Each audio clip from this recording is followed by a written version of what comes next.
এই যে দেখতে পাচ্ছেন তিনজন শিশু রয়েছে, আর এই তিনজন শিশু এখন তাদেরকে একটি প্রশ্ন জিজ্ঞেস করা হবে। যদি তারা তিনজন বলতে পারে তাহলে তাদের তিনজনের জন্য রয়েছে আকর্ষণীয় পুরস্কার।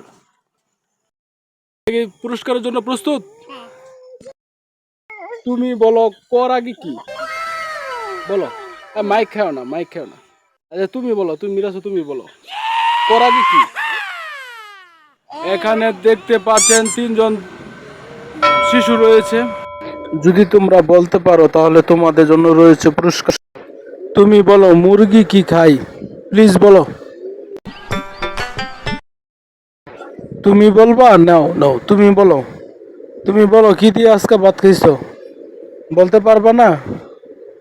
এবার মেয়েটিকে জিজ্ঞেস করছি, তুমি বলো আম গাছে কি ধরে? আম। সঠিক উত্তর দিয়েছে মেয়েটি। পুরস্কার অবশেষে মেয়েটি পুরস্কার জিতে নিল, আর মেয়েটি খুবই খুশি।